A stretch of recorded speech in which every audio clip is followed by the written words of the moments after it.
engage my target.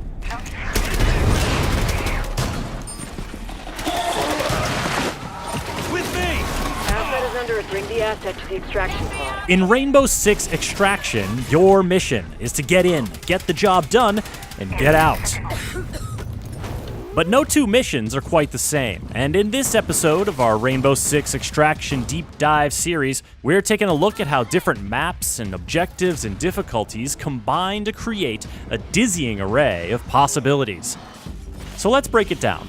You're looking at 12 dynamic maps divided into 3 zones each, 13 different randomized mission types, 18 operators, over 24 React Tech devices, this thing, like 10 different types of these things, okay? Plus, all this nasty sprawl, which you know just has to smell awful. And on top of all that, you never know which Archeans are gonna spawn where and where the objective's gonna be. It turns out, actually getting the job done is gonna be a little more complex and a lot more intense.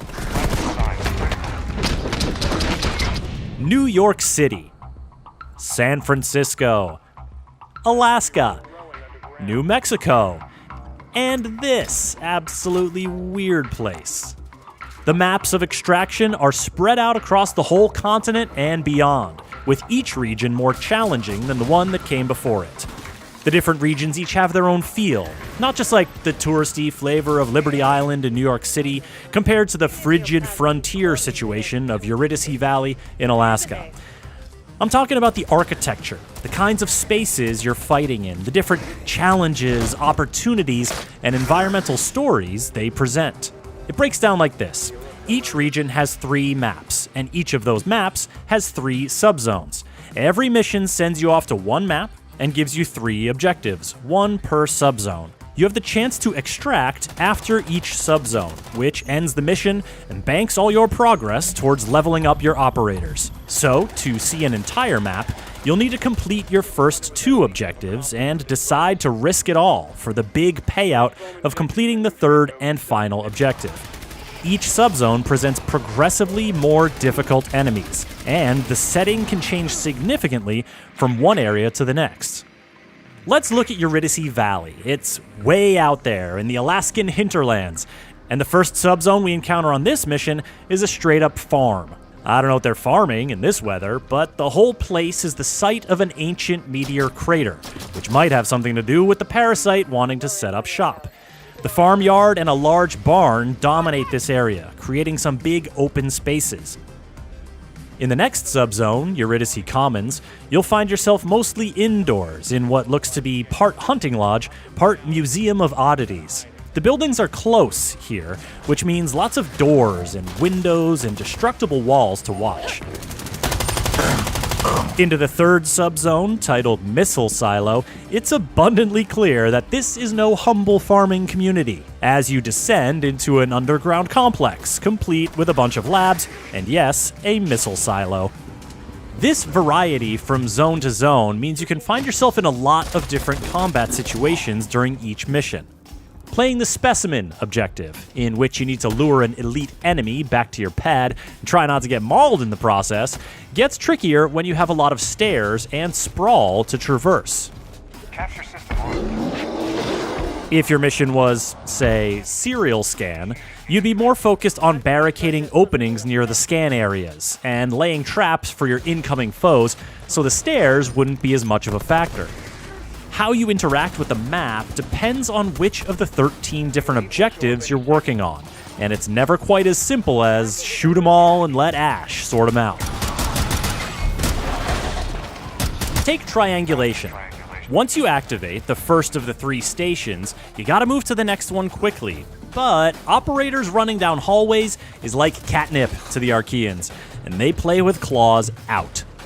It's better to scout your route from station to station before activating them so you can stealthily thin the herd and find pathways that'll allow you to cover ground swiftly. And here's where your power to shape the map through destruction or carefully opening doors or destruction starts to make a real difference.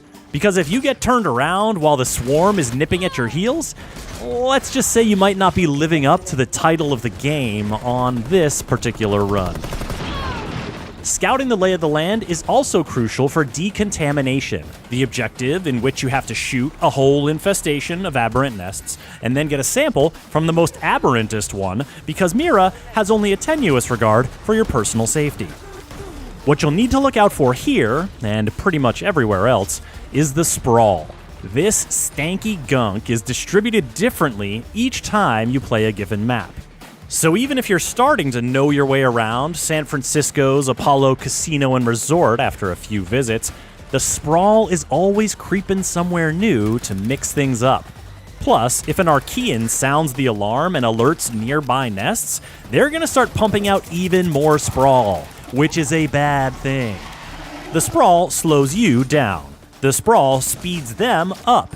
The effects of spreading sprawl can essentially alter the map mid-mission in favor of the things that want to kill you. Shoot it, melee it, plunge your knife into a big gooey nest and clear out a whole mess of it. You never know who's gonna be coming around the corner, and you don't want the sprawl helping them do everything faster. I mean, the Archean archetypes and spawn locations are all shuffled up on every mission. I've played Sabotage and managed to defend my charges with a gaggle of explosive breachers gambling at me on all fours from every which way. But when it's a pack of spikers throwing spikes at me through walls from lion knows where, I don't know, man. Look, we're going to talk a lot more about the different Archeans and tactics to take them down in another episode of this deep dive series. But suffice to say, when it comes to enemies, you never quite know what you're going to get. And hey, if what you're getting isn't making you break a sweat, or you want to get after those operator skill upgrades and weapon unlocks more quickly, then kicking the difficulty up a notch might be right for you. Completing objectives on tougher difficulties yields substantially more progression, but side effects may include increased sprawl, elevated Archean aggression, grievous bodily harm, and stasis foam encasement. So, ask yourself, is it worth the extra risk to get those extra rewards? If you want more info on those rewards, check out the other video in our series, where we delve into how different operators can not only change your approach to the mission, but can also evolve as you level up. Rainbow Six Extraction is launching this January for PS4 and PS5, Xbox One, and Xbox Series X and S, cloud gaming, and PC. Subscribe to this channel to catch the next videos in our series and get the latest updates at news.ubisoft.com.